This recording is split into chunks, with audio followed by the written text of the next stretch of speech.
Hello, folks, and welcome back. It is Python Web Conference 2023 is coming up here in March 13th to the 17th. I am joined by one of our amazing speakers who is also a GitHub star. So if you don't know what that is, you need to go look it up because Jess is pretty awesome.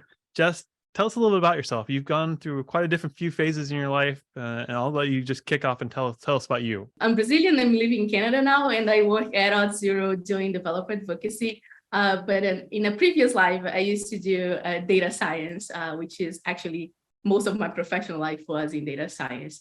But throughout all of my career, I had always this knack for giving talks and talking to people and teaching about complex concepts that I know or that I learned about. And eventually I landed in Auth0 to talk about identity. For a Python Web Conference, you're going to be talking about identity. You recently joined Yes. Auth0. Give folks a taste of what they can have in store for your talk. Well, this talk I built thinking of, Jess when we're starting to understand all of the concepts around authentication and authorization, how they fit together, where does OpenID connect, and all of OAuth 2.0, OAuth 2.1, what all these things bundle together. So I built this talk thinking of people that might get confused about these terms, don't know the differences between them and how they relate together. So if you're coming to the talk, you'll learn a little bit about the flows of authentication and authorization, how they different from API to regular web apps, and hopefully never get those confused again.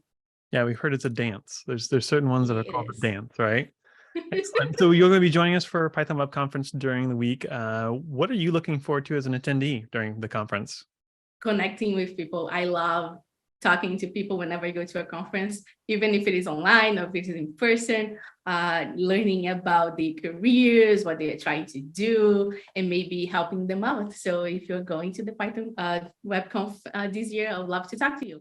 Yeah, so we'll find Jess in the Slack channels. And also, if you see Jess's talk, afterwards, there'll be a face-to-face where you actually get to kind of gather around the podium virtually and ask real questions in person. So I'm looking forward to that. Yeah, for sure. Thank you for being with us this year for Python Web Conference, and I'll see you at PyCon as well. So anybody else is going to PyCon, come find Jess and I will be hanging out. It would be nice. All right. We'll talk to you all soon. Thanks.